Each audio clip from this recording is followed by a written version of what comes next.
Hey everybody, welcome to Between the Lines with Chris Curran. I'm your host, and tonight we speak with wife and mom, licensed professional counselor, helping with things such as burnout recovery and reset strategies, neurodivergency for women, clarity coaching and advocacy and for IEPs and 504 plans, Mrs. Oklahoma International, Ashleigh Gibson. How's it Y going? It's going well so far. That is good. Um, yeah, it's been a crazy week for me, but I'm making it. It's almost Friday. I know. Yeah. Thank you for the reminder. I needed that. The weeks just and this year just seems to have flown by. I don't know where it's gone or what has happened. I don't know if it's because I'm getting older that the days are just disappearing. Yeah, I think so. This year has gone incredibly quickly. It's Yeah. crazy. Yeah. At least you guys have nicer weather, right? We do, but I kind of strangely miss winter. Oklahoma is strange, so it's either just in between warmish or it's freezing cold in the winter. Mm, And this year has been a more temperate, kind of mild winter so far. yeah. Um, it's kinda it's kinda a little sad for we haven't had any kind of snow inkling or anything at all. It's been, like, 65-ish and Yeah. doesn't feel very holiday. I'm sure you can't relate up north. This is probably the first time in a couple years that we got snow in December. It just snowed a couple days ago, so it's worked out that Christmas is around the corner and you have the holiday season, but usually it's like 60 on Christmas and then -5 on January 1st. So take what you can, right? Yeah, exactly. But so tell us a little bit about your background and what you do. I've done a lot of things. I am a licensed professional counselor. I didn't actually go into that as a career. I ended up finishing grad school. I got licensed. I got fully licensed. And then I got a job with the Department of Justice that took me on a path for the last 15 years. Um, it was crazy. Yeah, Wow. so I ended up spinning off in the Department of Justice and a federal grant. I worked with juvenile offenders and young adults at risk of offending. I was embedded in nonprofit and Goodwill Industries International for a long time. I worked there for 6 years, and I ended up running their youth programs and creating some of their youth employment programs to target life skills and career skills for juvenile offenders and kids in alternative school, that kind of path. I decided I was going to go into nonprofit management from there and moved up in the nonprofit management world. I swore off nonprofits it was about 10 years ago. I decided I was going to swear off nonprofits and not do it anymore. And so I left for about 2 years, went and did investigations for one of our counties here. And then after 2 years, I was like, I'm going to go back to nonprofits. I think that's where I belong. I got the chance to be in a public education nonprofit for one of the public schools here, and I loved it. I did it for almost 9 years. And I thought, I'm just gonna move up and do that. I got a CEO position, early this year and thought, "Oh, this is Wow. it. I made it." I got a few months into it and was like, "This is not it. This isn't it for me." All signs were pointing to full-time clinical work again, and so I went and talked to one of my colleagues who I've he and I have known each other for about 30 years. And we reconnected. And so we've been working together for the last 15 since we've both been licensed. And he was like, I would love to have you on our team. He focuses on individuals with OCD, anxiety disorders, things like that. And he was like, I would love to have you. You specialize in neurodivergence, OCD, uh, autism disorder, pandas, those kind of things. He was like, come join me. I was like, I don't know. Ended up leaping off that cliff. And November, I was like, I'm going to do it. And I made the jump and I started the 1st of December doing full time clinical work. And I have 6 clients already in the first couple of weeks. And the Wow. referrals are rolling in. And I'm like, oh my gosh, this is crazy. So, That's amazing. yeah, it's been fast and furious. I've always done part-time clinical work, just because of my connection with parents, and individuals that are neurodivergent and also being embedded in public schools. I saw a lot of it, and I worked with a lot of public school counselors who didn't know strategies and interventions with if you have a kid with ADHD or a kid with autism or a kid with these disorders, they don't always know the intervention to put into the 504 IEP plan. They have interventions that they can use, but sometimes if you get a little more creative, you can work within the bounds of the public school process and be more helpful for the kids. So I learned how to consult with school counselors, and that really took me down a road where I realized I could translate well between the parents and the counselors and Yeah. kind of build that. And yeah, here I am. Wow. From the clinical side, now you had mentioned that you work with both. Do you typically work with like the school system a little bit more on how to meet the child's needs? Do you find yourself working with the children and the family to try to grab their needs? I know sometimes that there can be a difference with what maybe the school can offer in comparison to what the child needs. How do you kind of bridge that gap between the two of them? A lot of rapport building. And so I've been thankful that my background is that which I come in as a neutral party.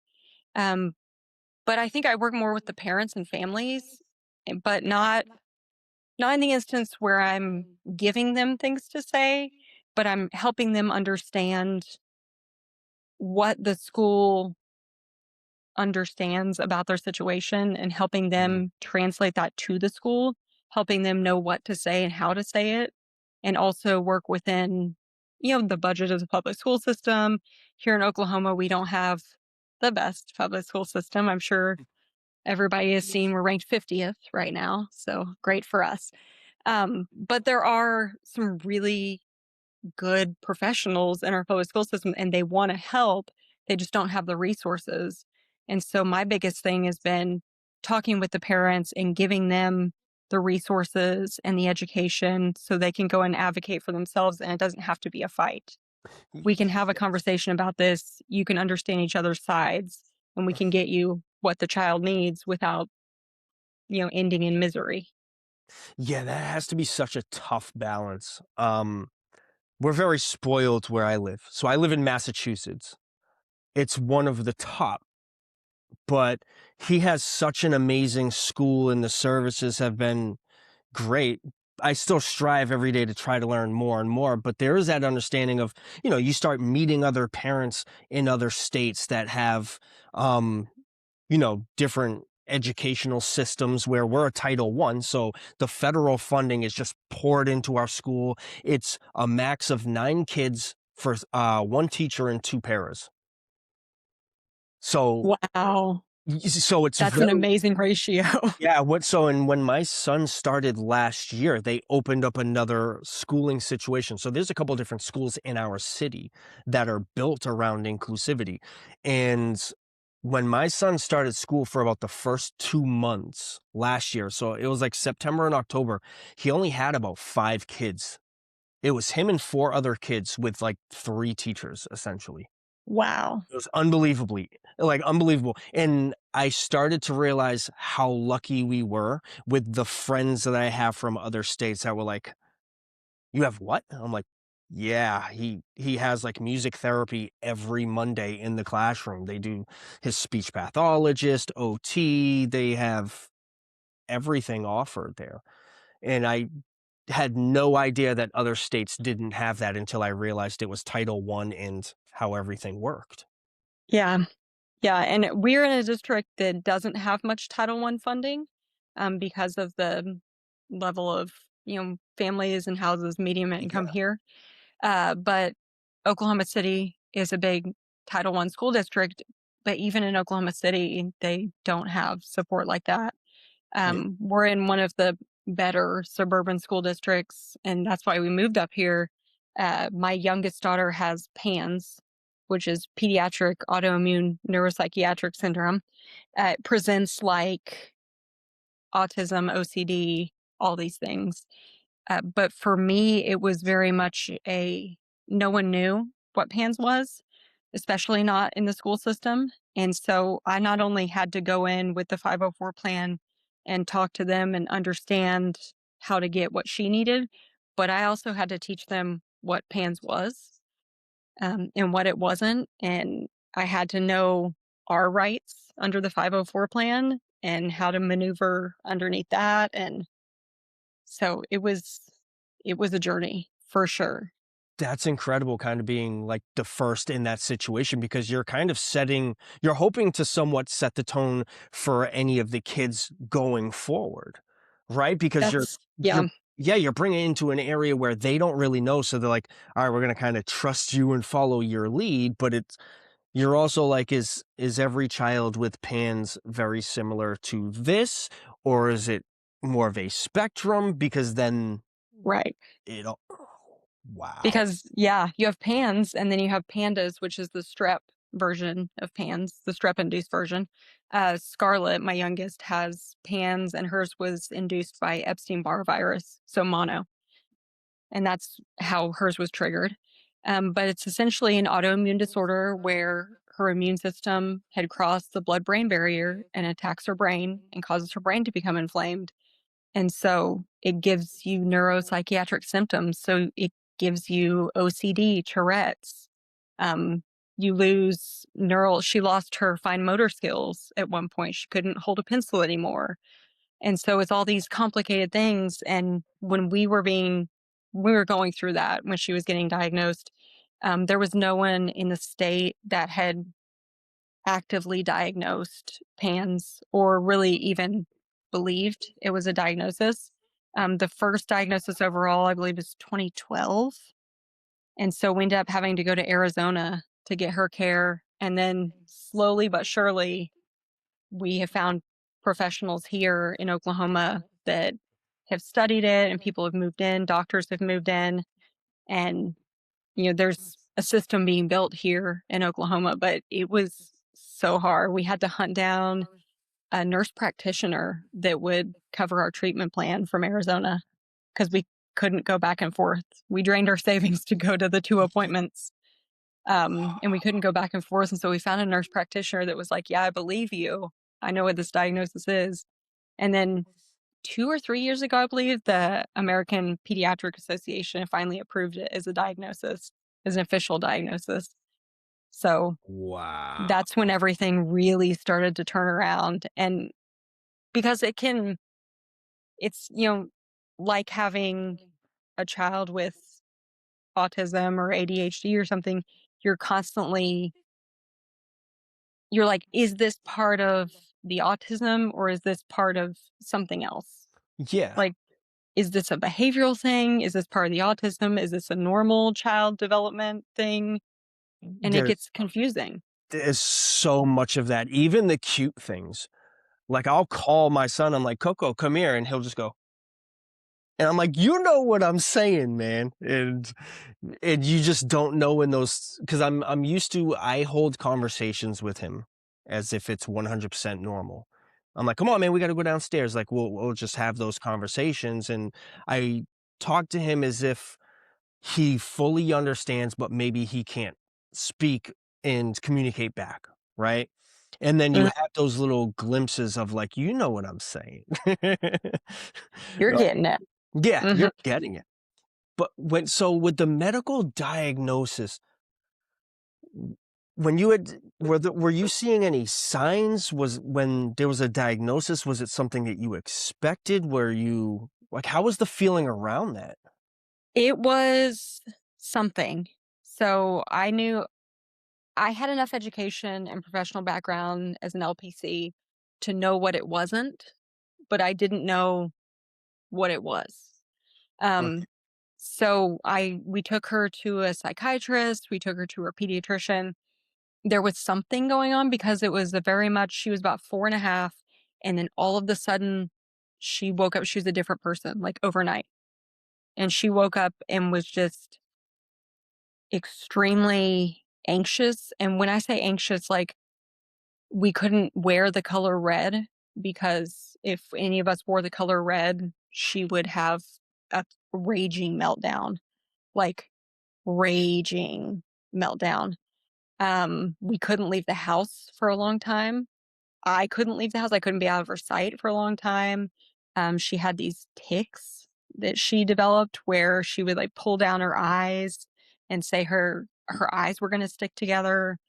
She had OCD where she had to check between her toes for lint or something between her toes because if she didn't, her feet were going to turn into dinosaur feet. She would wake up at night and hallucinate. She would see things on the walls. Um, there was just so many things, and it was like overnight. She was developing normally. She could hold a pencil. She was advanced. And then one day she woke up and she was just not herself. And we were like, this is what's happening. People were like, oh, you need to be more disciplined. You're not disciplining her enough. You're not parenting the right way. And I was like, Mhm. no, that's not what's happening here. And so we ended up going to the pediatrician. The pediatrician was like, you need to be a better parent. And I was like, you're fired, respectfully. I was like, I'm Yeah. finding another pediatrician. No. Yeah, seriously. And then we went Wow. and found a psychologist or no psychiatrist that had come across pandas, but you come across pandas, the strep version. He was like, have you had her checked for pandas? And I was like, I don't know what that is. And he was like, oh, it's this thing you can get from strep. And we were like, okay. So we went and had her checked for strep. We had a throat swab. We had a blood test. We had a gut swab. There's strep can be all in your gut, in your bloodstream. Strep can be everywhere. So we Yeah. had all the tests. They all came back negative, and he was like, I looked through it, and she could have PANS, which is the non-strep version triggered by something else. Has she been sick? And I'm like, no. We were like, we don't think so. And then one night I ran across a lady on Instagram who had Crohn's disease. She does have Crohn's, and I had been diagnosed with Crohn's, and I was doing Mrs. Oklahoma International on the platform of Get Gutsy, being open about your chronic illness and talking about invisible illnesses, empowering people to do that. And so I ran across her Instagram, and she's from New Jersey, and she posted a video of her daughter, who was a year older than Scarlett. And the video was like, it's been 2 years since we went to Arizona to get Ella treatment for her PANS, and the video was like before and after, and all the before was like watching a video of Scarlett. She Wow. sounded the same, her meltdowns were the same. She had this growl that all the kids have, this like angry overstimulation growl thing that's the same kind of growl. And I was like, oh my gosh. And so I added her and I messaged her. I know where I'm bless this lady, Jess is her name. We've become friends since then, but I just messaged her. I know her. I was like, hey, you don't know me and I don't know you, but I need to know where you went in Arizona. And she was like, here's the name of this clinic. It's this, they're out of Stanford. They practice down in Tucson.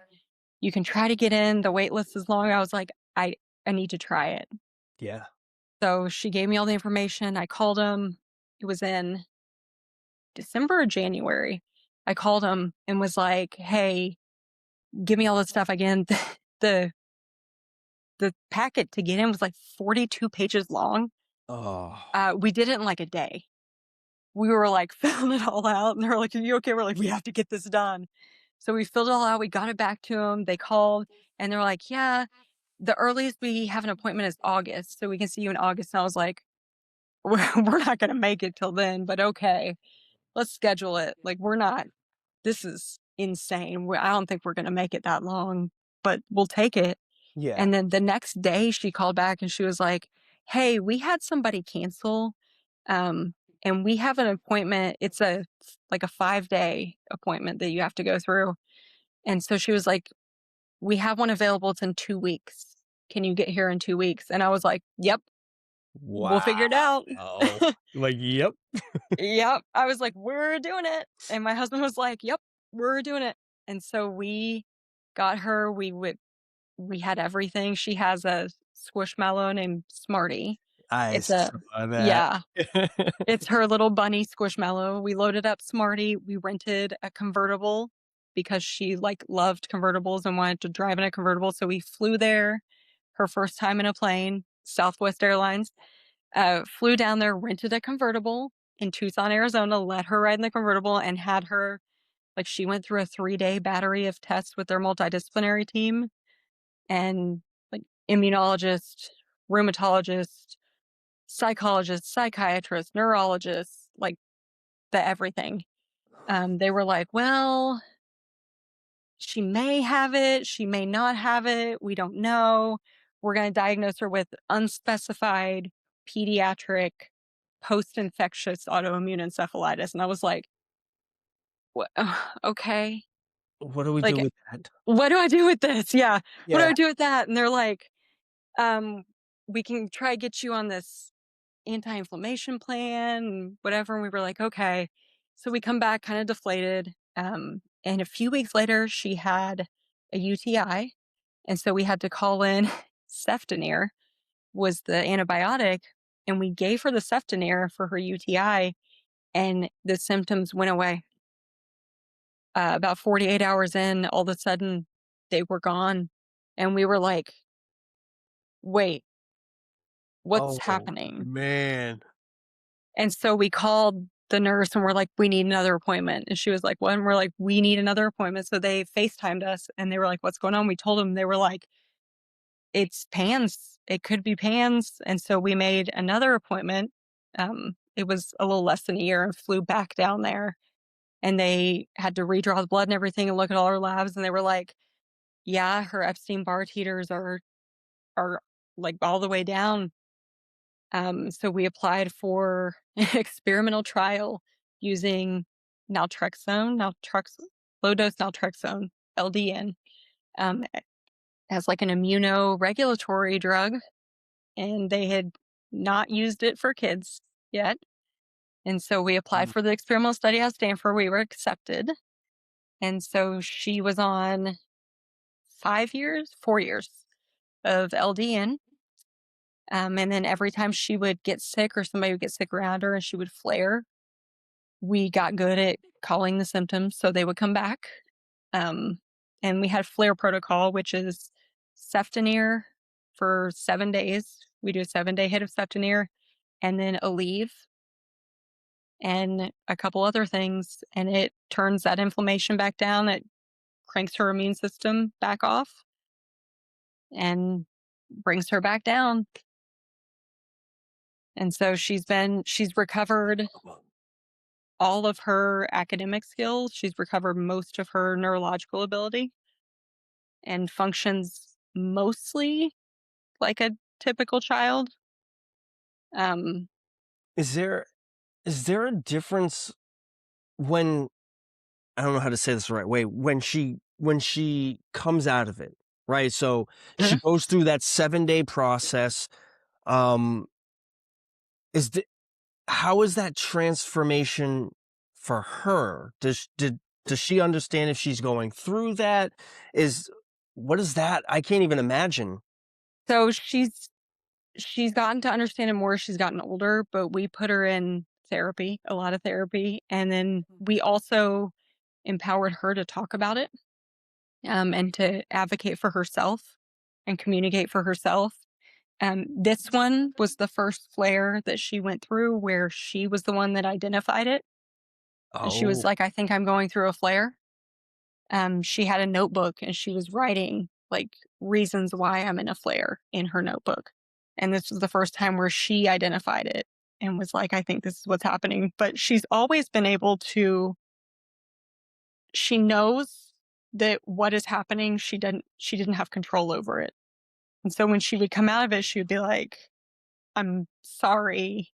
I didn't mean to do that. I didn't do that. My brain did that." And so there was a lot of talking about, like, she calls it crazy brain. She named it crazy brain, which we you let got her name it. you gotta put I your was own like, tag on it. Yeah, it's yeah, I was yours. like, you gotta go with what you gotta go with. So there is when Scarlet is in control of her brain, and then when crazy brain is in control, or when she's in a flare, essentially. So now she can differentiate and she can say, crazy brain tells me that so and so is not a good person, or crazy brain is telling me that this one person or one thing is bad. And yeah, Wow. That's unbelievable. And it's amazing that now she can kind of feel and understand when that's coming, because that's gonna be, crucial yeah, to be able to acknowledge that and kind of say, "Alright, this it's happening right now. The flare is happening." yeah. This is the first time it's happened where she's been able to call it and say, and she was even sitting last night. Um, she got sick and she laughed, and I was like, "What are you laughing about?" And she was like, "Crazy brain told me that I needed to puke." And I told the crazy brain back, "No, I don't." And I was like, "Oh, okay. Yeah. Tell crazy brain you don't need to puke." And then she Yeah. was like, "'Cause I don't need to." And I was like, "Okay. All right." There you go. So, Good. but yeah, and Yeah. she's 11 now. So it hasn't always been like that. And I think that's what was important to me, is being able to talk to parents who are on the front end of it or in the middle of it. Um, and really talk about, like, when you're in the middle of that, like, even with, you were saying Coco's 5, it's, I would say, about 2 or 3 years old until about 7, when you're in the thick of it with any kid that isn't a typically developing kid, and you have all these other things that you have to navigate. Those are the hardest years, because those were the hardest years developmentally anyway. And Yeah. so when you add those extra things onto it, um, there's there's light on the other side. Yeah. You I don't Yeah. know if you just get used to it, or Yeah, well, that brings on the next question that I had for you too. Well, because for us, Coco's all we know, yeah, right? He's a single child. Um, we had seen a lot of the signs early, the stimming, the lack of eye contact. He wasn't pointing, he wasn't clapping, he was walking on his tiptoes. Like I mentioned, he was stimming. There were a number of things that we saw that my wife Kayla was like, "Yeah, I think it's autism." And it was probably like 16 months in where we had just seen so many signs. And the one of the parts too is he's very athletic, so he was running around, he was doing all that, climbing up the stairs early. So we were like, are some of them delays or is it autism? And mhm, yeah, she was calling every single day trying to get on a list, and with autism, it's, 12 months is a good wait list. It was 18 months through Boston Children's, yeah, and she just called one place after another, then we got onto a 6-month wait list, and then all of a sudden it was like, "Can you be here in 3 weeks?" Like your situation, we have a cancellation. yeah, So then all of a sudden it's January 27th, you know, 2023, and we received the diagnosis, and it was weird to say, but it was kind of like a breath of fresh air, because it was everything that we had seen, even though we know it's a very tough road ahead, right? But now he qualified for the programs for us to get him the help. And now we knew. So yeah. the learning process could continue and, you know, kind of happen at a rapid pace. But I say that to ask this. Now, you have two children. How is the interaction between the two of them? They're both girls. So, and the older one is 15 and the younger one is 11. So it's a little strained right now. But it's, overall it's good, I would say. It's been different for me because I'm an only child, but my husband has siblings. He has 2 brothers. And so sometimes they will fight and I'm like, "Oh, they hate each other." And he's like, "No, this is siblings." And I'm like, "Oh, okay. Yeah. Yeah, Yeah, that's okay. that That's is a what that." that is a different dynamic. Yeah. Yeah, they were, I think it was interesting to see our oldest daughter. Um, how protective she is over our younger daughter. And so something happened, I don't remember if it was last year or the year before, but something happened at school, and this substitute had essentially punished Scarlett for uh she does what's called, she evacuates herself if she gets overstimulated. So they have their classrooms are, they all line up to this little pod area, and the pod area goes out into the hallway and whatever. And so she's allowed to evacuate herself to the pod area so that she doesn't get overstimulated. So she has like a sign, like a hand sign or a word or whatever. And she evacuates herself, she'll regulate herself, calm down, and then reintroduce herself. And the sub didn't know. And Mm. so she evacuated herself, and the sub got upset with her, and she came out and scolded her and was like, "You're running out of the classroom over, you're a bad kid, you need to go to the office." Scarlett was like, "I need to regulate," essentially. She was like, "I'm freaking out." Yeah. And she was like, "You need to learn how to listen," you know, thinking it was a behavioral thing. Um, and so when we handled it, and then when Scarlett came home, she was upset 'cause she was like, "Am I a bad kid? Do I not listen?"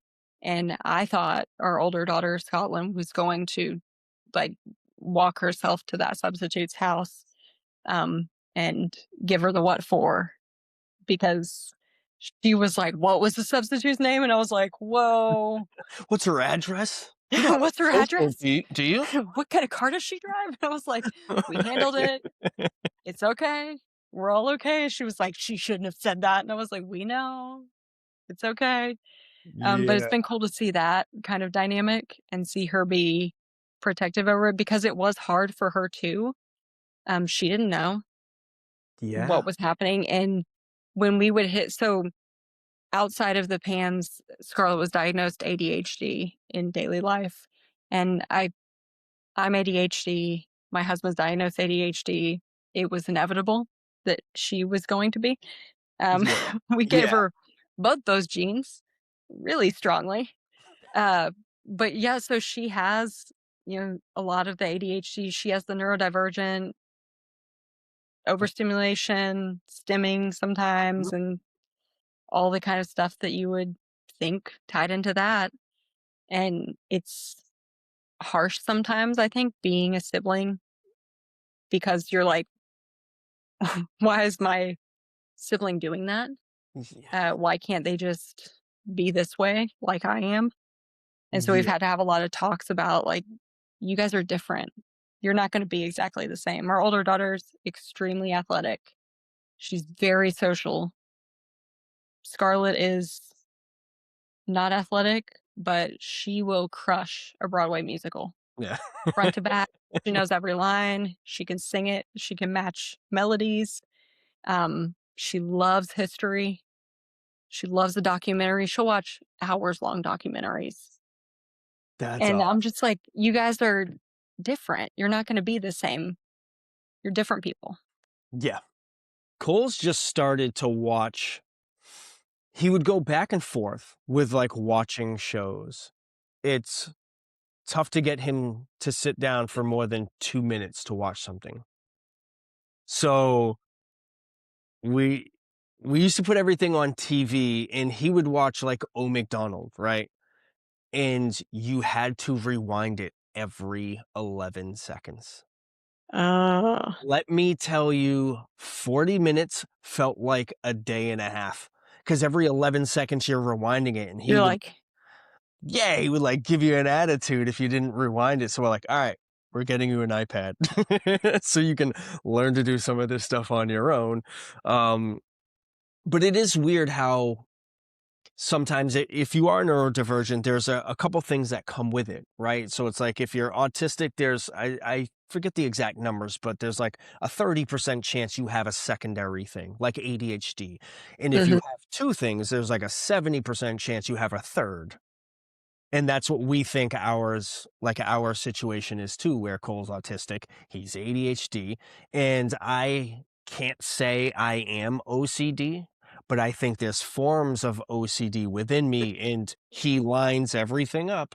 I'm like, is that autism or is that OCD? And Yeah.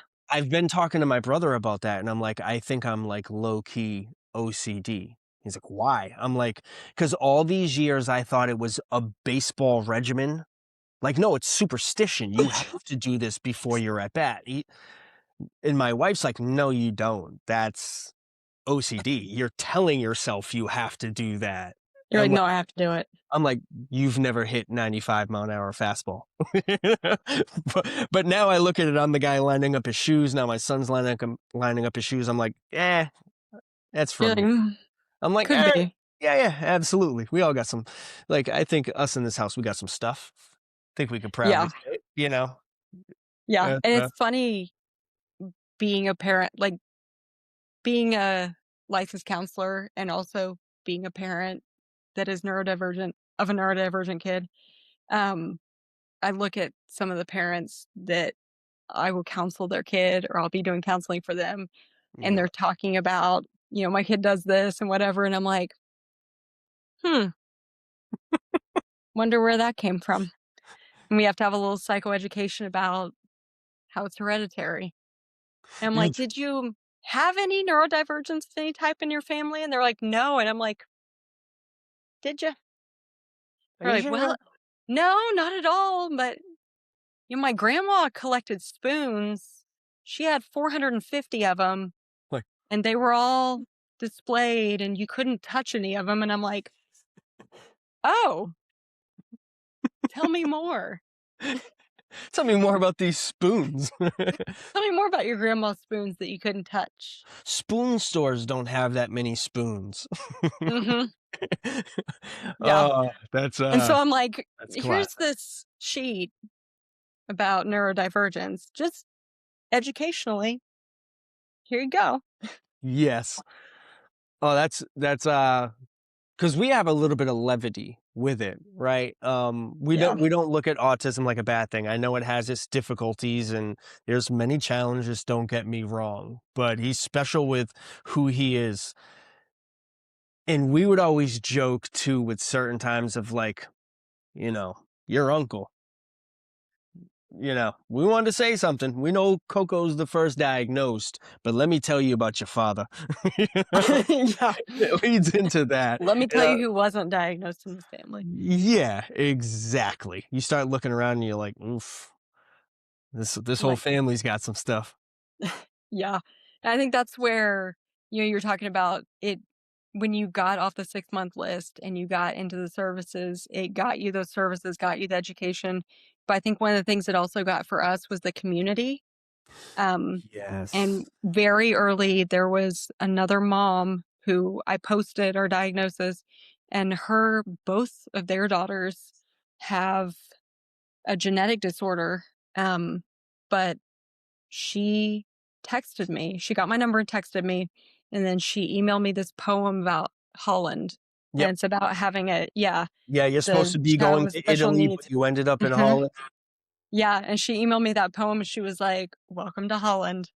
And so every time I meet a a new parent who has a kid with special needs or whatever, I'm like, "Have you heard about Holland? Welcome to Holland. Yep. It's not where you thought you were gonna be, but it's Yeah, nice here. it's It's not very true. bad." You know what's funny about that? I say that to my mom because we're Indonesian. And when her family left Indonesia, they went to Holland, and my mom was born in Holland, so I'm like, "Hey, you're from Holland, right?" You're like, "Hey, Like, "Gotcha." Holland." Yeah, yeah. It's true. I know that that can go both ways with some people. It's one of the poems that some people can say, "But what is this?" And I'm like, "Take it for what it's worth." It's very true in its meaning in the sense of, like, as you become a parent or you're going to become a parent, you start to have some kind of expectations of what you would like to see. If it's a girl, it's this. If it's a boy, it's that. Yeah, I always told myself this is when my ego got in my way because I was fresh out of playing baseball. My son was going to play baseball, football. He was going to do push-ups if he didn't get straight A's. A very militant type of experience because I come from a 4-boy family. We all played baseball. baseball, football, boxing, MMA, very athletic family. And then I remember the day I got over myself. Mhm. So Coco's name was supposed to be Chris Jr. I was going to call him CJ. I'm CC. Very typical. And my wife, who's the smart one, wanted to name him Cole. And I remember like 6 months into the pregnancy, I just started referring to him as Cole. And that was in 2020. So I couldn't go in for her appointment. So I'm on FaceTime while Oh, she's at her appointments. It was kind of a crazy time, but I think it was everything that I needed to get over that small sports ego of mine to say, let him live his own life. He is his own person. yeah. And I think that was kind of the beginning of that early fatherhood maturity that I really needed. Yeah. I think that's for me, it's been the same way in life too, because I had the same kind of expectations for myself, and I'm very much an overachiever. I was talking in a video. I graduated early from college. I was valedictorian in my high school class. I got full ride to college. I took the ACT 4 times so I could be a National Merit Scholar. I pushed it. I got all my credits in 3.5 years. I went to grad school. I did a 60-hour, 62-hour master's program. Did that in 3 years. Double master's, counseling license. Gonna be a CEO. I got there Yeah. before the age of 40, and I was looking around and I was like, I hate this. I don't Yeah. I don't want to do this. I hate this. It's almost, was it Um the chase for you? yeah, Was it the it hustle, the challenge, the chase of I'm gonna do this before and better than everyone else, and then you it thought it was a little was bit, something but you it love. it was a little bit of after I had pushed through everything and everything happened with Scarlett coming onto the end of it, it was like, okay, now is my time to really dig in and be a CEO. And then, you know, when I was working so many hours and doing all those things, I was like, I I want to be there for my kid more, and also I want to be there for other parents, because Yes.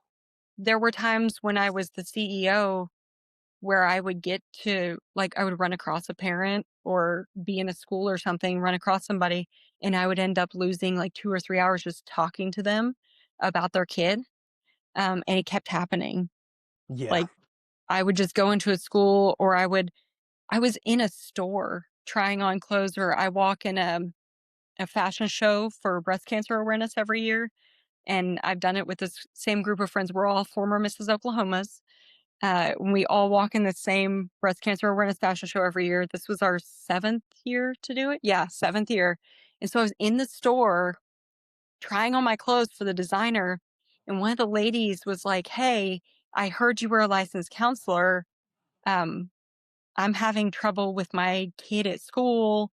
He was diagnosed ADHD, and he just had behavioral problems and everything. And they're saying that they're going to kick him out. They're going to suspend him. I had to pick him up." And I was like, how old is he? And so I lost like 2 hours talking to her, and she, like, brought up his IEP, and she showed me and everything, and I was like, She's like, "This" "I got it in my pocket." You're like, Yeah, she, "You like, had came it on her prepared." phone, and she was like, "I don't even know what this means," and I was like, "Okay, look here and here," and, one of the things I'm known for is I make, visual quick sheets for IEPs and 504 plans, so I turn Mm, them into, like, a pretty quick sheet that you can give the teachers that says, like, it'll have, for instance, ours has Smarty the Squishmallow on it, but it says yes. Scarlett's 504 quick sheet, and so it'll say her accommodations in bullet points, her safe people, tips from her other teachers of what works, tips from other teachers of what consistently triggers her, things to try, how you may know she's in a flare, those kind of things. But it Yeah, puts it all on one visual sheet where you're not looking through 13 pages of black and white text. And so I make those for families to be able to give their teachers so the teachers can just look at it and Yeah. no. Um, and so she was like, I heard you make quick sheets. Can you help me understand this? And so I'm in the middle of this clothing store with this fashion designer interpreting a IEP plan for this, my new friend. But that's really where it was for me, where I was like, I gotta lose these expectations that I had of I need to be this CEO, I have to be this professional executive and pay attention to what's really feeding me, Mm. and what is making me happy and not draining me actively. And so that was a point for me where I was just like, I'm gonna help more people this way than I am ever going to in the nonprofit world. Yeah. That's no, it's so true. You never know where it's gonna take you. You really do. So I haven't played baseball for 5 years. I finally came back to play this year because I've been so kind of focused on everything. Just being a dad, and then you receive the diagnosis, and then you're learning as much as you can. At first, you start trying to talk to other parents to learn from them. Then it hits a certain point where parents are reaching out to you to talk to you about it. And that's where things kind of shift, and you're like, okay, I'm learning a lot of information. This is awesome to be able to pass on. And as you talked about earlier, it's not just receiving access to the necessities that you need, whether it's the programs, um, and all of that stuff. It's access to the community, Mhm. because those become like your newest friends. When you can see another neurodivergent parent, you're like, you get it, Yeah. you understand it. But and that's amazing that you're doing the quick sheets, because the time they need to look at that, they don't have time to read through. No one's really looking at that just for fun. They're looking at Right. it during the time of like, I have 10 seconds to look at this sheet. Yeah. You know? I have to know these things to Yep. teach this kid. And so in my mind, I was like, how can I make it easy for the teacher? Because I know they don't have the time for it. And Yeah. I know they need to learn it. And what was happening here is the teachers will take them and be looking at them in their own personal time, not on contract hours, because Yeah. that's the only time they have to do it. And they're Mhm. fantastic and they want to succeed and they want the kid to succeed. And so I'm like, what can make this easier for them? Um, and that's Yeah. how it Yeah. morphed into this quick sheet. And like, you also do advocacy for IEPs, 504 plans, as we've discussed. Like, what's a quick briefing for the people that don't know what like an IEP or a 504 plan is? Like, Yeah. what kind of support do you offer, having the experience of a counselor, having a child that has a 504 plan? Like, what is this to the people that might be watching this for the first time, that have no idea what this stuff is? They can get confusing. So we lump them together, IEP and 504, but they're actually two different things. So when you have a kid that has some sort of disability, there's two options. The 504 plan is the one that is the most utilized with a medical diagnosis. So if you have a child that has some kind of medical diagnosis, but it's not actively impacting their learning process. So it maybe would have an impact on their daily functioning, but not actively impacting their ability to learn Mm, or their ability to be educated. The IEP is the individualized education plan. So that's the one that actually, if you have a student that needs accommodations for for the learning process. And we have moved actually back and forth. So we started out with a 504 plan with a medical diagnosis. And then as she was integrated into school, we had to move to an IEP because we learned that her medical diagnosis was actually impacting her ability to stay in the classroom and learn. mm, Um, and so she was having more time out of the classroom. And we had to move her to an IEP to get access to occupational therapy, physical therapy services, her ability to use headphones in large crowds, her ability to take her tests in smaller groups. And so some of those accommodations can go back and forth to the 504 plan, but the IEP is more for students to work on their learning plan. So it gives, if you have a student that's nonverbal, you can have some kind of translation device or communication device through an IEP. Um, Mhm. that's the one that you can do pull-out classrooms so they can be in a special education classroom. Scarlett would go back and forth. So sometimes she spent time in a special education classroom. And then we also, her kindergarten years, she had a special friend that was a para that worked with her individually. Um, and she is the counselor at the school now for the younger grades. So she's still there. So That her is special awesome. friend ended up moving up from a kindergarten teacher to a special friend to a school counselor. So That's we've had her the awesome. whole time, luckily, and she is amazing. But so I think the thing that's the scariest is that IEPs and 504 plans have a lot of acronyms and words. Um, Mm, but really all it is getting accommodations so your kid has the ability to learn and access to learning just like every other student was, because that's their right to be educated. Um, and what I do generally is translate for the parents. I'll translate the acronyms. I'll answer their questions about why we're doing this test, about why somebody would suggest this, whatever accommodation. What, say they put them in occupational therapy, and the parents like, my child's autistic. Why would we need occupational therapy? And so I can kind of go into the explanation of how it helps with sensory processing or how it can help with motor skills and things like that. And so I can pull from my background to help them understand because I have the time to do that. yeah. And I've read a lot into disability rights. And so I know when parents can operate within their bounds and maybe if something they're asking for is a little too much and we can go about it in a different way and get it done in a different way that the school can actually fulfill that without starting a fight. Yeah, Because it's an emotional time. It's your kid. And the school has hundreds of kids, but this is my kid. exactly.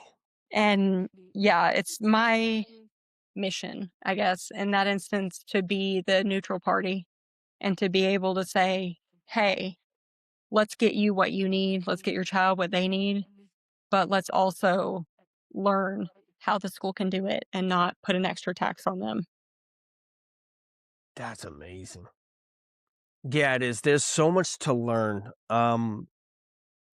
And once you receive a diagnosis, you're not really handed a pamphlet or a book that's like, you're going to need to read this and memorize it. Uh, Nothing. Yeah. I it's a light way of saying it. It's not really the same, obviously, but it in some ways it kind of feels like when you receive your diagnosis, it's kind of like leaving the hospital and going home with a kid for the first time. You're so used to being taken care of and pampered, and nurses are coming in. Have you fed them? Are they doing? You're going through that and you're being taken care of, and then you're like, bye. And then you get home and you're like, where are all the nurses? Like, where are the What do I people? do? Where are the people taking care of us? And it's that kind of, it feels that way when you receive the diagnosis because you're like, who do we call? What do we do? What services? How do we work with insurance? Does our insurance fully cover this? Do we need to get secondary insurance? There's so Uh-huh. much that goes into it. And then you, after all that is said and done, now you're like, are we doing school, ABA, OT, speech therapy? And then you get into the IEPs and you have to learn now that like IEP is like a legal document. Uh-huh. So then you're like, what are these acronyms to your point? What is all of this? It's already so confusing in so many ways, but you have actually you you talked about having an IEP and a 504, but you had brought up Scarlett's Squashmallow before. Smarty, you I loved this.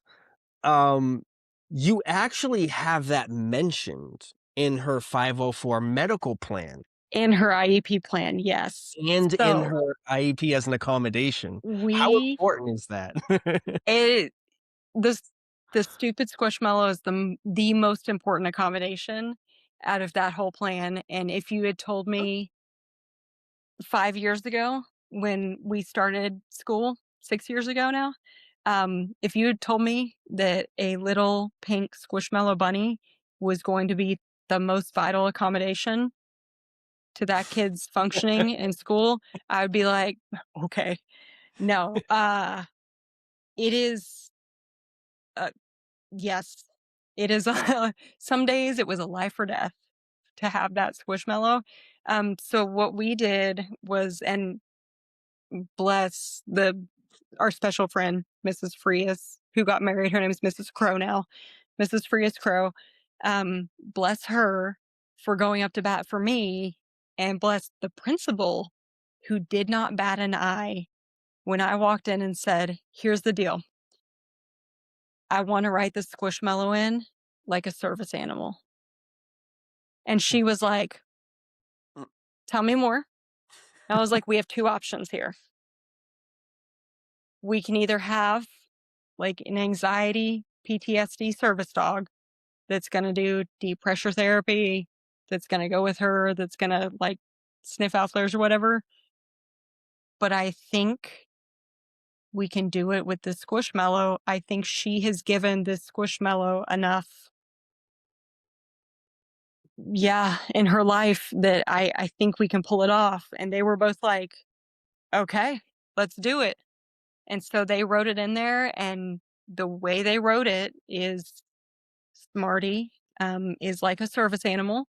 And so, according to the 504 plan, Smarty cannot be removed from her, taken away as punishment, removed from her. Smarty is like, it's a medical accommodation, and it worked.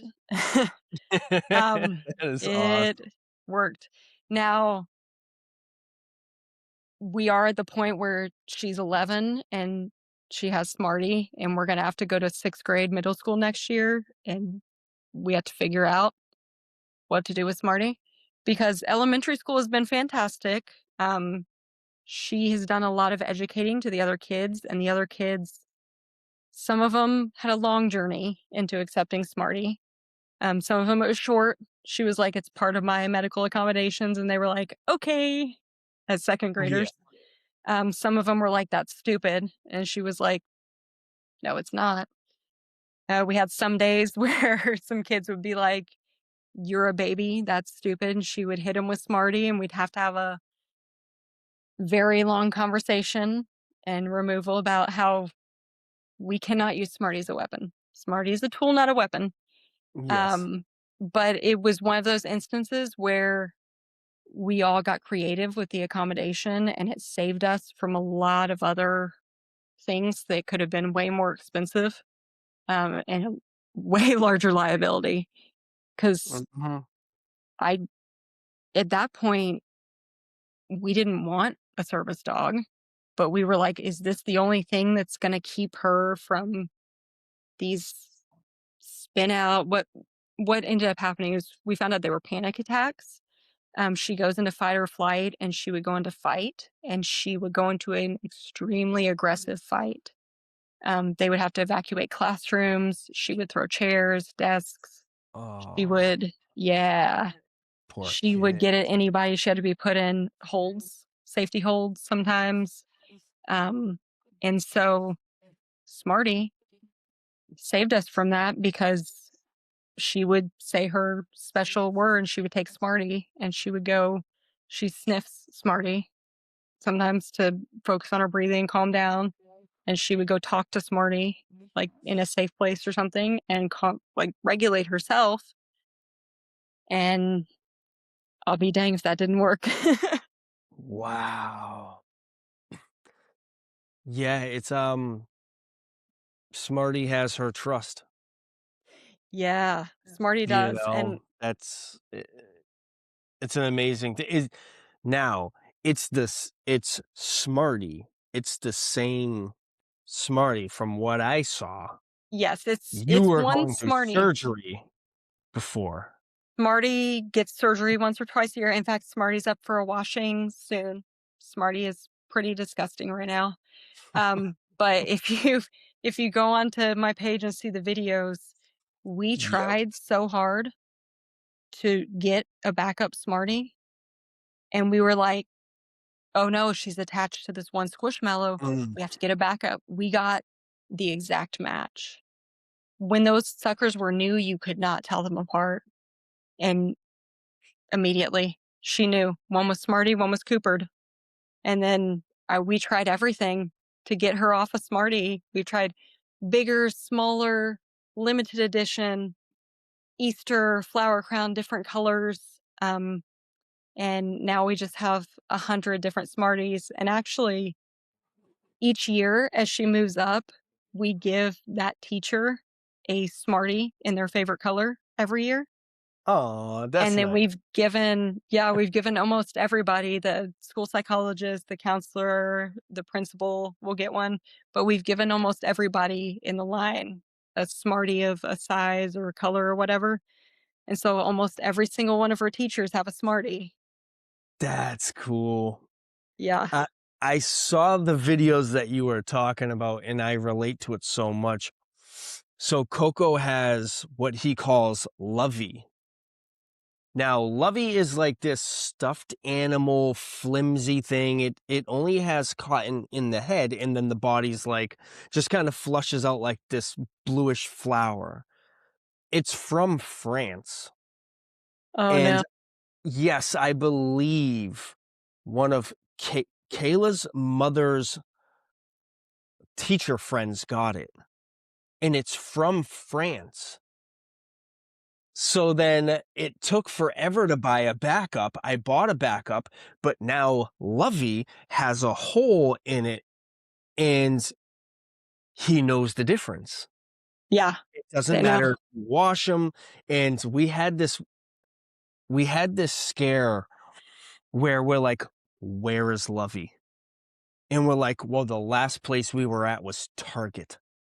So I drove to Target. It was like 20 minutes away, drove to Target, Mhm. walked around the parking lot for 45 minutes, checked customer service. I'm outside talking to this 16-year-old pushing carts. I'm like, have you seen this little blue stuffed animal? I'm like, thanks, man. You're like, "I'm sorry, I need it. You don't He's understand." like, my mom made me get this job. I'm like, all right, man, have a good day. And I get the phone call after like an hour and a half, and Kayla's like, "My mom found it. It's at the house." I'm like, Oh. I'm in the dark out here with my phone flashlight." Have you guys ever gone through a misplace? Oh, yes. Oh, yes. We had 2 times. One time, we went to an indoor play place, and she left Smarty. I don't remember what was going on, but she had left Smarty, like, at the top of the slide, and it was closing, we were getting whatever, we got in the car, we leave, we drive down the road, we get, like, halfway home. It's, like, 15 minutes home, and she's like, "Mom, where's Smarty?" And I'm like, "I don't know, in the floorboard or wherever." She was like, "Mom, where's Smarty?" And I'm like, "What do you mean, where's Smarty?" And she's like, "I don't have Smarty." And I was like, "What do you mean you don't have Smarty? Like, you don't have Smarty in the car in." And so I slam on the brakes, I pull into a parking lot, and I get out, and I'm, like, looking all over the car, and I'm like, "Smarty's not in here." And she's like, "We have to go back." And they were closed, but if I'm not banging on that door, and they opened the door, and I was like, "Listen." And we had been there, it was pretty soon after things started opening up in 2020. It was like November, December of 2020 where in Oklahoma things were opening. Mhm. Yeah. Um, so we had frequented there because she had school in person 2 days a week, I think, at that time, or maybe not at all. But we had been going to this indoor play place a lot because I still had to work, and I had a 4th grader and a pre-Ker at that time, and I was rough. And Yeah. my husband had to work too because he's a IT, director for a school, and so we were essential employees the whole time. And Yeah. so I would take them to this indoor play place that had free Wi-Fi, and I would do work while they played. So they knew me. And so I was like, "Listen, we don't have Smarties in this play place." And so there was 3 of them left, I think. They started flipping on the lights and looking through, and there it's like a 16-year-old boy who was like, "Do I have to?" And I was like, "Please, I'll give you anything." But he was crawling through everything, and it took about 10 minutes, and of course she's sobbing, "Smarty's gone forever." And I'm like, "Oh my god, what am I gonna do?" And he was like, "I found it." And I was like, "Oh, thank God." Yeah. That was the roughest one. And then we had one where she's gotten a lot better at not keeping Smarty at school. And so a lot of times Smarty will stay in her cubby or stay on the cart beside her desk or whatever, and she'll go throughout most of her day now without Smarty in her hands. And so she had gone through her day, she had done something after school, they had something, and she gets in the car and we're fine, and it gets to be bedtime. And she was like, "Mom, where's Smarty?" And I was like, "I don't know, did you bring her home?" She was like, "I don't think I brought her home." And I was like, It's Oh. 9 o'clock at night. There is no one at that school. Like, if she's at school, she's at school. Like, Yeah. you're gonna have to use Cooper or something." And I was like, "We can look all around the house, but I don't if she's at school, she's at school. This is gonna be the roughest night of our lives." Um, and so we're looking all around everything, and she was like, "Can you check in your car one last time?" And I was like, "Fine." So my husband, Jeff, goes out there, and he's, like, checking in the car, and he pulls I drive a Jeep, so he, like, flips the thing and pushes the seat forward, and Smarty had, like, rolled underneath the seat. And so when he Oh. pushed the seat forward, Smarty was under there, and I was like, "Oh my gosh." Like, the relief that we felt for this pink Squishmallow. I was like, "Oh, you saved my life, Smarty." But Some it was rough a couple times, and yes. I'm not above banging on somebody's door. I mean, I would have gone and checked the school to see if there was a night janitor. Not above it. Some people don't realize how scary that is. Oh, Yeah. it's If you think you're not gonna get to sleep, yeah. it's it's Oh, yeah. rough. How is the sleep schedule for you guys? Is there an impact on sleep? Yes, there was for a long time, it's gotten better. And so we were part of the hard to go to bed, would sleep until 2 or 3 AM, wake up, be up for an hour to a couple hours, like 2 or 3 AM-ish, back to sleep, maybe 6 AM, 7 AM again. And Mm, so we were part of that crowd for a long time. But as she's gotten older, she goes to bed at about 9-ish or so, and then we'll sleep until the morning. Sometimes if she's in a flare, we'll get a 2 or 3 AM wake up. yeah. Yeah, that can Um, be tough. Coco's just getting at I'm afraid to even say it. We've gone like the past 3 months ago, he was waking up at 4 AM. For the past 2 months, he's been waking up at 1:30, and he is wired. uh Like, we have the monitor in the room, it's turned up, and we hear him laughing at, like, 1:15, and we're like, "No way." And we have the railings on his bed. He has a big bed, railings, everything like that. He jumps it, so you just hear "doo, doo, doo," and then you hear him open his door, run down the hallway, run into our room, and we're like, "It's You're like, 1 "Ugh." And she gets home at, like, 11:15 at Oh, night. Yeah, so she's at the hospital. So there are certain nights where it's like you might get maybe 2 hours of sleep, you know? But if I she remember wakes those. Yeah, if she wakes up early with them, she wakes up early, I get up early, she goes back to sleep. Um, yeah, it's some of those. Some of Yeah. those are very interesting, but as of right now, we've been kinda working over the past week on, like, extending his wake up time, grabbing a half an hour on when he actually wakes up, stuff like that, and now we're kind of in that 3:30 to 4 o'clock wake up, and let me tell you, it feels like I've never gotten as much sleep in my life. I'm like, Yeah. "Ooh." It's a little bit different.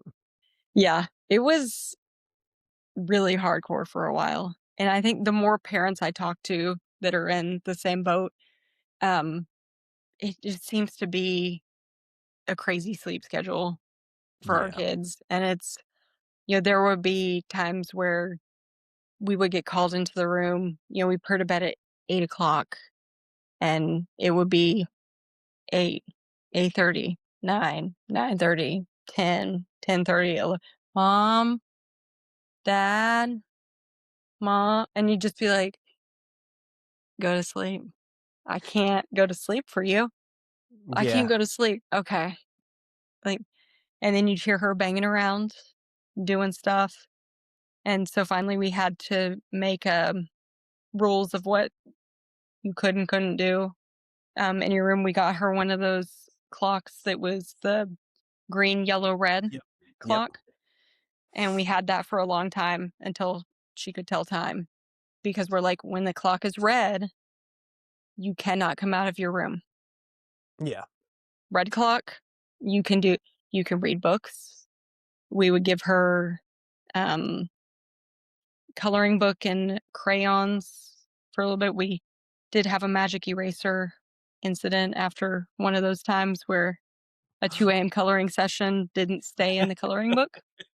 Um, we woke up to a wall mural, and we were like, "Oh, hmm, There you when go. when did that happen?" And I think she was about 4 or 5, and she was like, "Isn't it pretty?" And we're like, "Mm-hmm, Who needs paint? yep, it's Just have pretty." this. Yeah. But yeah, she would, once we finally got her into the clock is red. Here's the things you can do when the clock is red. The clock Mhm. is yellow. Here's the things you can do when it's yellow. Okay, it's green. You can come out of your room. Yeah. It it's funny you talk about that because we try that now, like, if he wakes up at 3:30, we're not doing anything that's overstimulating. We're not going downstairs and turning on all the lights. You're not doing an iPad.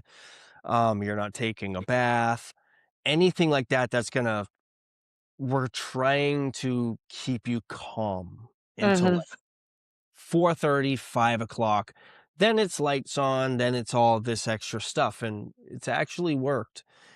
Yeah. It went from one day he woke up at 2 and then 2:30 and then back to 2:15, then 3. And yeah, he woke up at 3:45 and didn't come out of his room until 4. And we're like, okay, Yes. we're getting there. Because we got to the point where he was waking up at 1:15 2 days in a row and he actually missed school because he was so tired, but he won't nap. So now when 12 o'clock comes, 1 p.m., 2 p.m., he's like a zombie because he's been up for 12 hours on Yeah. very little sleep. I'm getting home from work and he's getting ready for bed at 3 o'clock. And I'm like, dude, Yeah. no, You're like, "No. Mm-mm." we're gonna hang out, man. We gotta fight. Yeah, you're like, "Nope, we're not doing that." Yeah, but I mean it's part of it. So you had talked earlier and we had kind of discussed it that you were Mrs. Oklahoma International. How was that experience? Like, what do you have to do to prepare for something like that? It was crazy. So I won my title a week before everything shut down for COVID. So it was a Wow. way different experience than everyone else had. But it was good. I did pageant production for a long time. I actually paid my way through college doing concert production and stage production, lighting, building stages, things like that. So they would send me, yeah, they would send That's me cool. to pageants and musicals and things because I was the only female and I was the only one that didn't have a red mohawk and face tattoos and things like that. So You they'd know, be like, "We have a pageant to produce. Ashley, go do the lights and staging for this pageant." I'd be like, "Okay, all right, it's money." But then I got sucked into it, and so I did stage production. I did the lighting and sound for Miss Oklahoma, Miss Oklahoma USA, Mrs. Oklahoma for a lot of years. So I got to know everybody. And then right after grad school, right after I had had Scarlett, I given birth to Scarlett. She had gone through a bunch of medical things. I went through a bunch of medical things. Um, and one of my friends who was a beauty queen, she was like, "You should do the pageant so that you can, kind of get out of this funk, feel better about yourself." And I was like, "I don't do pageants, I produce pageants." She was like, "Come on, it's fun. You can do it, it'll be fun." I was like, "Okay, fine." Um, and I that first year I had gotten sick, I contracted C. diff. I was like hospitalized with that. Like it was crazy. And that was all right before I did that first pageant. So I was like, is this a good wow. idea? Maybe not. So I rolled into that first pageant and I ended up doing it. That was in 2015. I ended up doing the first pageant. I liked it. And that one you had evening gown, swimsuit, interview, just kind of the normal things. But I was like, oh, I like Mrs. Pageants because everyone was married. Everyone had, you know, kids or a career or some kind of, it was a lot different of a crowd than it was when I was 20 something or 18 and watching the pageant girls compete on stage. And so I was like, okay, maybe I'm interested in this. And so I went and did a couple more smaller pageants just to kind of get some practice in. And I was like, I made really good friends who I'm still friends with. I was like, okay, I like this. And then in 2019, uh, I had realized that we have we had step therapy at the time here in Oklahoma, which if you're not familiar, it's what insurance uses to force people to use a cheaper drug that may not be as effective or may not work as well. They Mm, will force you to use that one and fail on that one. It's called fail first, before you get to step up to a more effective therapy because they want to see if the cheaper one works. And so yeah. we still had that in Oklahoma, and I was amped up about step therapy reform because they were trying to give me all these cheaper drugs for my Crohn's, and they were trying to give Scarlett all these cheaper drugs, and I was like, "This is so stupid." So I went and I tried to do legislative things, and people were kind of receptive, and I was like, what would make people listen to me in Oklahoma is if I was wearing a crown on my head. Then the legislators in the state would listen to me. That's what's gonna work. And so I went hard. You went miscongeniality. I went miscongenial. I 100% did. And my husband, he was like, and I can have him say he said it to me at the time because I was like, I'm gonna do this. I think I'm gonna do it. And he was like, when you are in baseball, when you're playing in the World Series and you are in the game that you have to win to move on to the next round, you don't hold back your best pitcher. You play your best pitcher because if you're gonna make it to the next round, you gotta play your best pitcher. Mhm. And so I was like, okay, I guess I'm playing my best pitcher.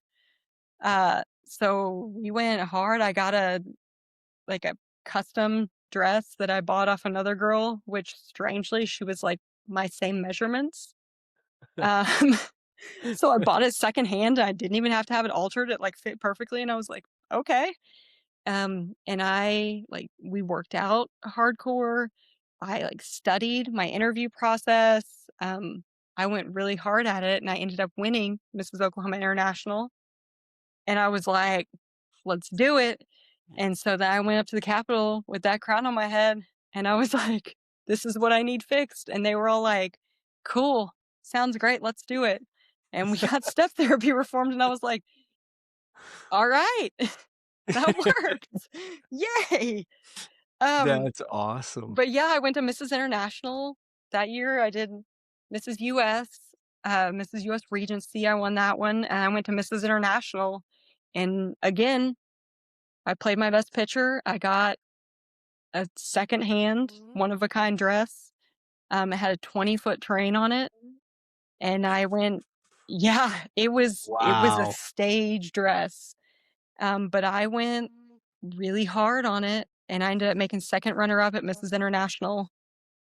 Just completely based off my platform. I was the national ambassador for the Crohn's and Colitis Foundation for that year. I was a national spokesperson for the Parents of Neuroimmune Children Foundation, and it was awesome. Yeah. But then people are like, Are you gonna do another pageant?" And I'm like, "No." No, I no. did it. Yeah, that's gotta be a lot behind it. I mean, you can use it for such a good purpose, because you kinda had some it's like, "Alright, this is what I've done by putting stages and lighting together, and okay, Mhm, I can do this, I'll do it with the moms and wives," and mhm. then you start to find out what it can actually lead into from that. Yeah, Like, and I think for that me, part's amazing. it really opened the door of again, I'm still friends with 3 of the former Mrs. Oklahomas that I met doing pageants. We talk every day. And so to have that friend group that I met, they are one of them is finishing her PhD in educational psychology. One of them is a Wow. molecular biologist. Um, and one of them's a CEO for it's a nonprofit that focuses on women rebuilding their lives and getting reunited with their kids after a prison stint. And so she runs this national nonprofit for that. And so it's funny to be in this group of women that I'm friends with now. And they're like, how'd you guys meet? And we're like, we were all Mrs. Oklahoma. And they're Yeah, like, what? like, really? You- How? What? But it's cool to have that group of friends, to have that in common because we still bond over that because they all did it for the same reason I did. And that's what I learned doing Mrs. Oklahoma is that even the ladies from other states, I talked to so many of those ladies from other states and other countries that I met at Mrs. International, and they were all doing it for the same reason I was. There was nobody, I mean, we were all there because we also like pretty dresses and amazing Yeah. outfits. And that was cool. I loved being on stage and I was at my fighting weight. I was in my stage performance, like I was on my A game. Um, but everybody else that I met there was there for the same reason. There was somebody there that had battled cancer and won, and so she was doing breast cancer awareness stuff. There Uh-huh. was somebody there that whose daughter died of a drug overdose, and so that was her platform. And yeah, it was just a cool experience to be able to see beneath the pretty dresses of Yeah. everyone and behind the stage makeup caked on that we all had and kind of bond over that. I'm starting to experience that now a little bit, um, with how just one thing can lead to another. Like you're doing something because you enjoy it, but there are additional perks outside of that of what you can use that platform in how it'll lead to other things. So I actually started doing this podcast just I started recording I announced it in August. I started recording in August and I launched the first one like September 4th. And the idea I just wanted to talk to interesting people. Baseball, football, basketball, musicians, moms, dads. I've had a father son on here of just people that I enjoy talking to that have something interesting about them, but it really is just to capture your time for like an hour, hour and a half to say like, I just got to talk to you for an hour and a half. This is awesome. And then it led into one experience of my friend saying, you should use that for additional things. So now in our city, me and my wife are actually raising money for communication boards for all the playgrounds at all the elementary schools. That's So cool. it started out by me saying, well, Cole's school doesn't have one. And I know that there's issues with funding, and the school tried to get one a year ago, but they were shut down. I'm like talking to the principal and the vice principal. Well, what if I just try to raise some money? Are you guys cool with that? They're like, yeah. So I'm like, all right, perfect. I'll just throw it on Instagram and Facebook, and maybe we can raise $1,000 or $2,000, and just see where it goes. And then we raised $7,000 in 2 weeks. That's awesome. And now it kind of opened up the doors of, okay, we can have this place print out a really nice one, but we can also work with like there's up here we have the Doug Flutie Foundation, so we can grab boards for all these schools. So now I'm working with a fencing company, and we're going to try to do that for the top 5 schools in our city that have special education programs. That's So it's like, awesome. okay, perfect, let's do that. Mhm. Yeah. So, and then my buddy's also like, "You should tell everyone you played baseball." I'm like, "Hold on a second, calm down." You're like, I was like, "Man, "I know, but now that you mentioned it, but that you you should." I know, I feel a little bit better now because you talked about utilizing what you're already doing in your platform to then add it as an additional, you know, tool in your tool belt, essentially. Yeah. Um, so it's funny that you mentioned it because we had a call with a senator the other day, and it was like the first time I had brought up that I played professional baseball for the Washington Nationals. Um, it was still kind of weird saying it though, Yeah. because my true identity now is I'm a dad. Mhm. It's the corniest thing to say, I know, Yeah. but it's truly who I am. So I don't really think about baseball as much. Like I said, I haven't played baseball for 5 years. Yeah. I haven't been Mrs. Oklahoma International for 5 years. And Dang. I have a friend, his name's Gerald, and every time we go to a networking thing or anytime we do something, he introduces me. This is my friend Ashley. She was Mrs. Oklahoma International. Yep. I And I'm I get like, I'm also all these other things. I haven't done that for 5 years. Yes, I know, I know. So and you passed the torch in 2021, and then you became, like, the director of your successor. Was that Yeah. How long did you do that? What was your role in that? Was that something you wanted to do? Were you looking to get out and to do that? Yes. Um, Essentially, so I did that for 2 years after I was Mrs. Oklahoma International. But essentially, I wanted to make sure that I could give the next people the same experience that I had, because I knew everything that the pageant had given me, and Yeah. so I knew I could provide that for the next 2, 3 people, whoever it was, and I did, and they were awesome. I'm still friends with them too. Oh, But man. yeah, they were 2 awesome ladies, and I was able to, you know, get them headshots and spoil them and get them into different places and, like, make them feel special in their year, and so that, I think, was more fun to me than being Mrs. Oklahoma International because I got not only did I get Mrs. Queens, I also got, Miss Queens and teens and preteens. With that, it was an entire line, That's of cool. Oklahoma Queens. And so I had 2 Wow. years of this family of Oklahoma Queens. Yeah, That's and I pretty have cool. one of my teen girls who's my very first Miss Teen Oklahoma International. She actually went to Orlando this past summer and won, like, some Miss National Role Model or something for a it's a pageant, but it's more along lines of, like, speaking on stage and being, like, a national spokesperson, doing interviews and marketing yourself. It's, like, heavily weighted on that. And Uh, she's gotten into acting, and she's been cast for, like, several commercials and a movie, and so I was like, "Hey, that was one of my first queens." yeah, it's amazing watching how things can kind of transpire for the people that you do help along the way, Yeah. you know? That's amazing. Yeah. Now on like a personal level, what's what's a message that you would like to leave for your children that, maybe you get to tell them every day, maybe you don't get to tell them, but something that maybe they can look back on in 20 years and see? Oh, that one's hard. Um, I think it's okay to be someone else than who you thought you were gonna be. Um, yeah, Yeah.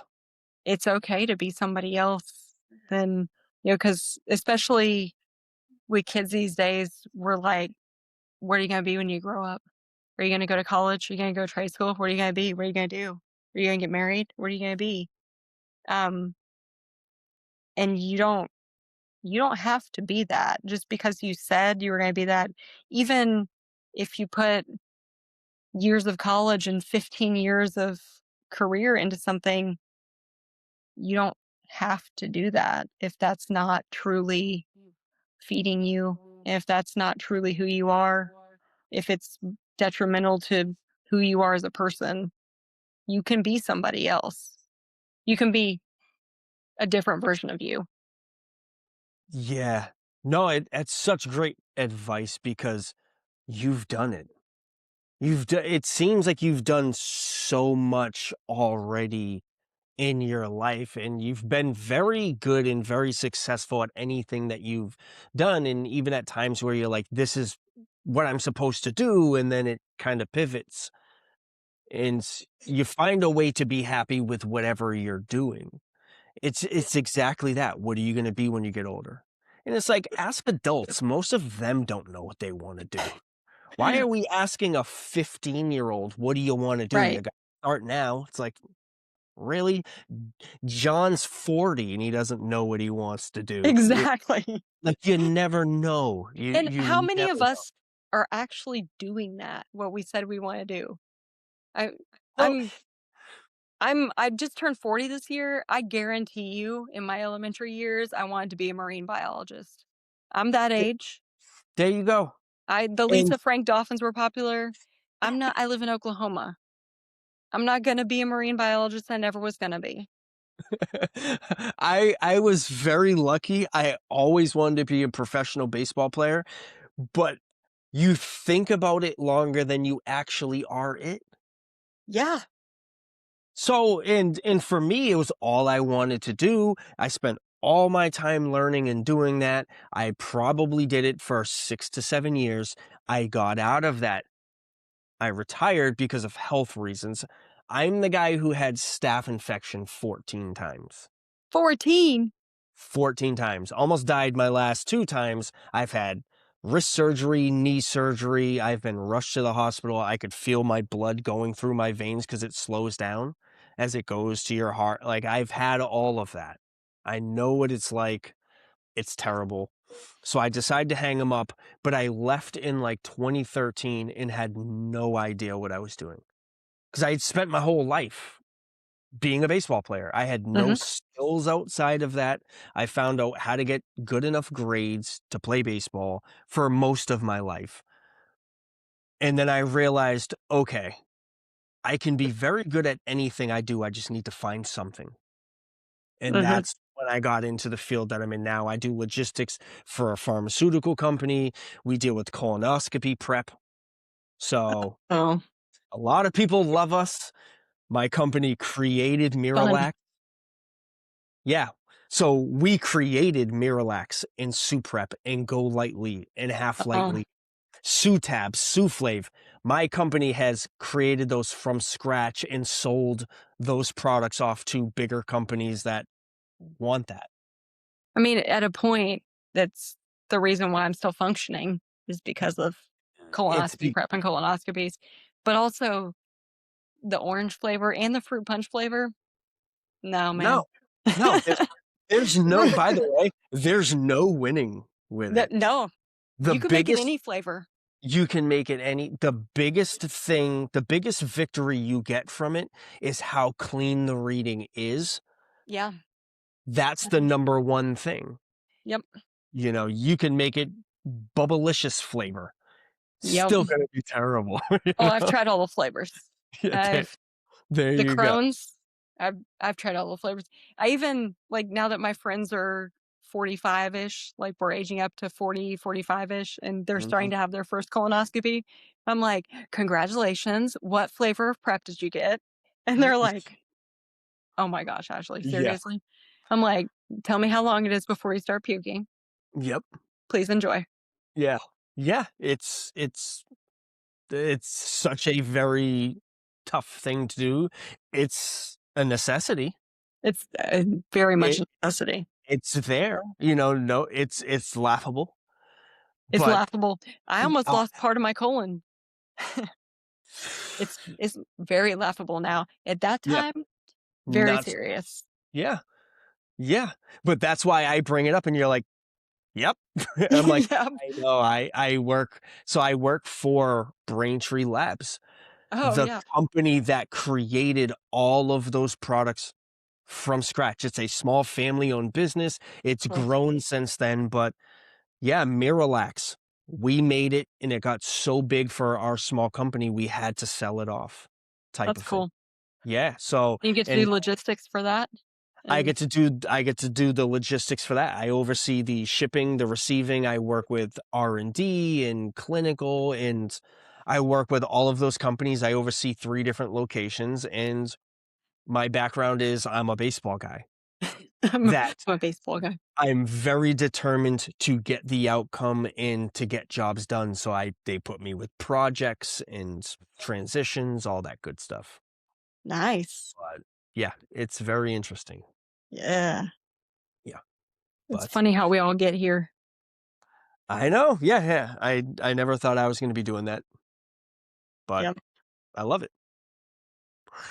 Now for some more sentimental stuff, what is a message that you would like to leave for your husband? Oh, man. For my husband, he's like 10 and a half years older than me, so he may have to leave the message. Um, I'll make sure to ask Jeff too. ask Jeff what the message is. Um, he said, "I heard her say my name. She's talking about me." Probably, oh man,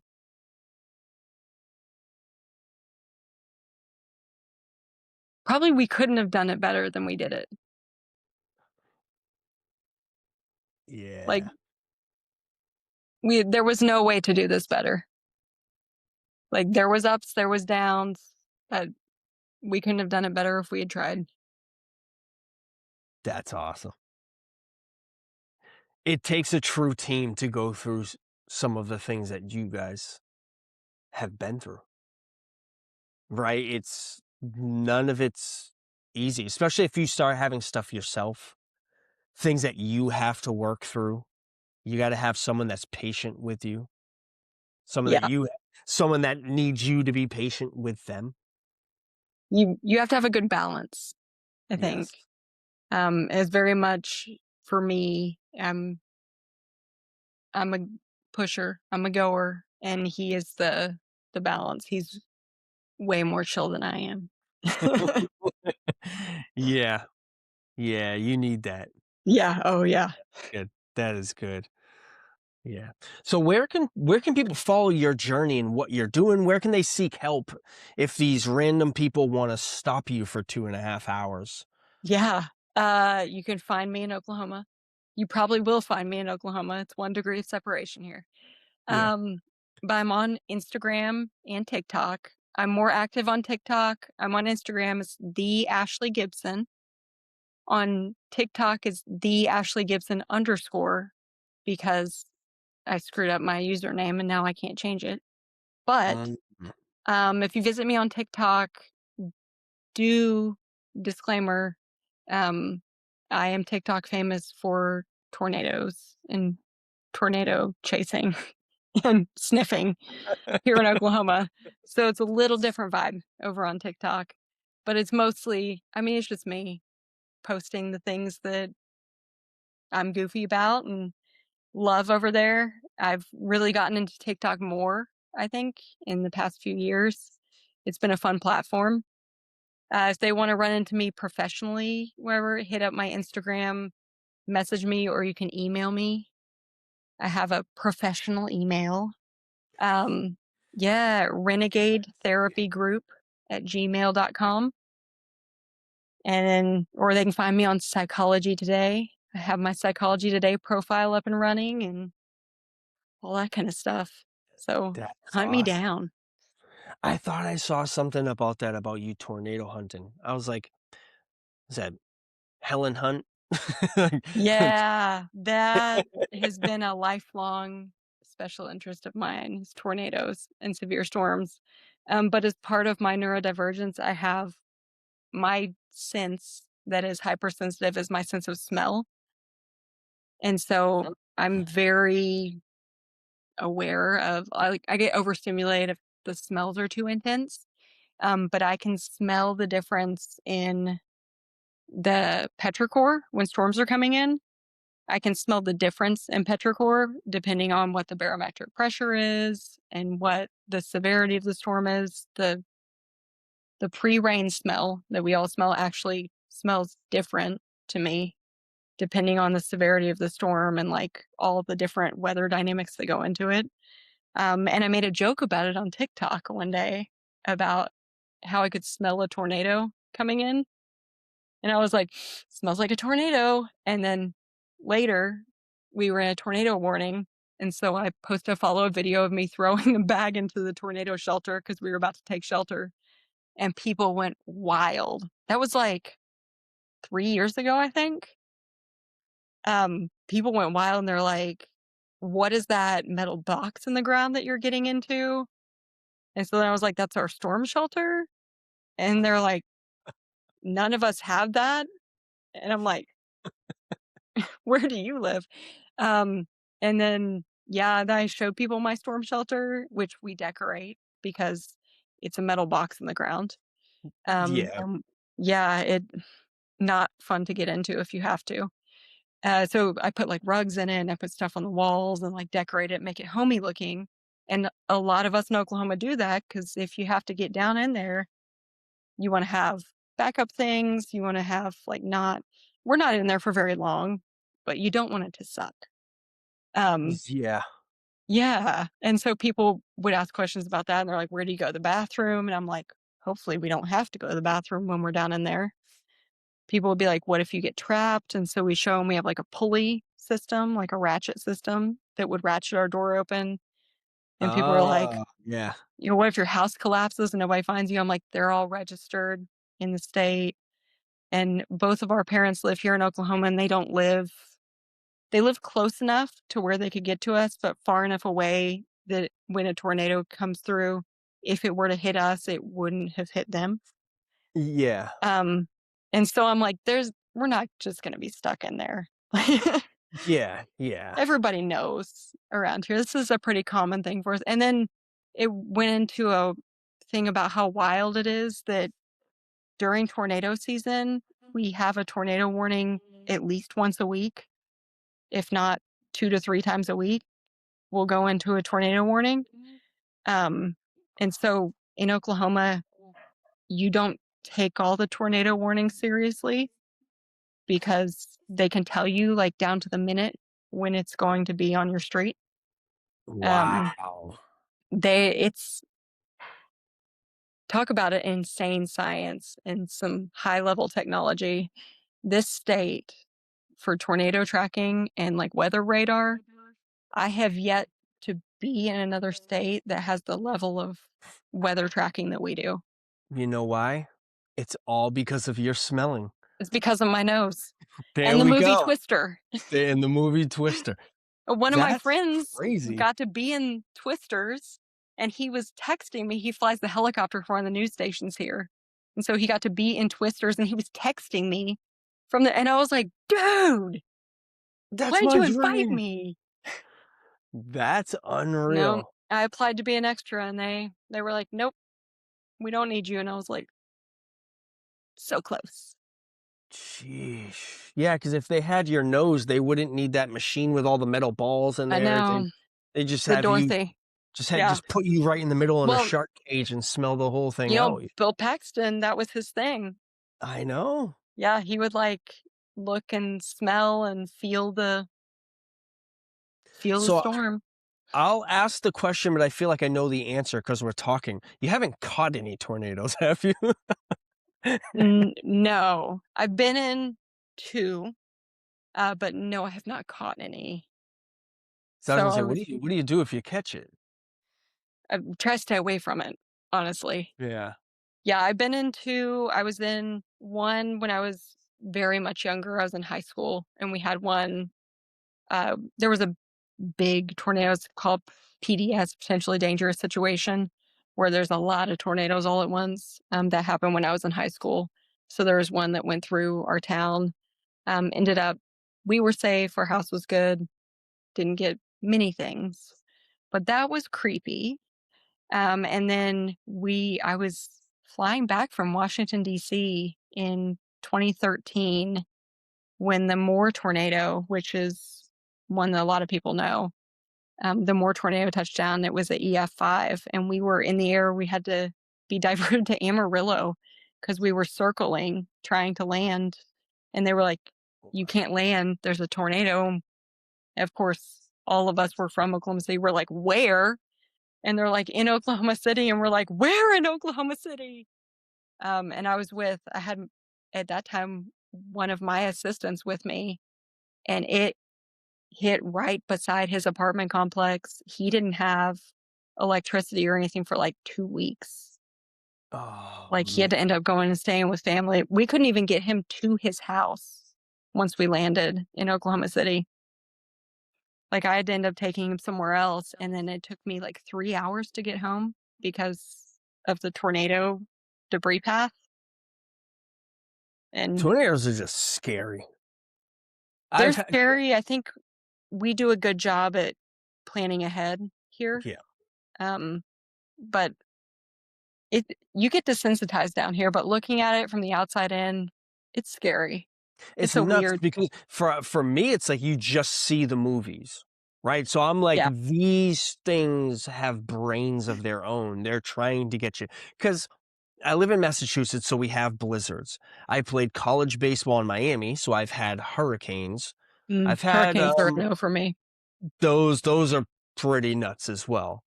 There's just something about swirling wind that's just picking stuff up and throwing it that's like You're it's like, "No." it's like, no, no. Why when I think about, like, your area, I'm like, "Why would anyone move there? There's tornadoes." I've been chased by an There's a I've been chased by an alligator on a baseball field before, but I'm like, "Tornadoes? No. I Yeah, can get away from this thing. It has, like, 3-inch legs." and that's the thing, like, you the tornadoes really only hit a few areas multiple times. We do joke, like, "Why would you live in Moore?" Because they get hit a lot. Yeah. Um, and, for any of you more people listen to this, I'm sorry, but they know. All the more people that live down there, they know too. They make fun of Yeah. themselves. We live further up north, and so we don't hit many tornado paths as much. I think we've been in this house 10 years, and we have had one that we had to even consider getting down into the shelter for. And we Mm. were like headed there and like, this may Yeah. be close. But I think that's what people don't realize is that it's not coming and sweeping through the whole town like they show on the movies. Yeah. And also, if there's a big tornado coming or if there's a storm that's going to produce tornadoes, we're not sitting out in a rodeo, having a rodeo during that time. We know better. We Yeah. cancel everything. Sometimes they even cancel school. Yeah. Yeah, and then the movie Twisters, when they were all, like, having the rodeo and they're like, "There's a huge tornado coming," we're all like, "No." You guys And didn't then at the know. end of the movie, they were playing softball, and they were like, "Everybody take shelter." I'm like, "That would've been canceled." Yeah. We would we would all have been like, "Nope, cancel it." It'd make for a boring movie. It would Nothing going on in the it town. would make for a boring movie. We would all be like, "It looks very green outside. Everybody needs to go home." Yeah. Yeah. The suspense is everyone running around and panicking, you know? Yeah, exactly. That's awesome. Yeah, that's no, thank you. Couldn't do it. Yeah, Couldn't. I get it.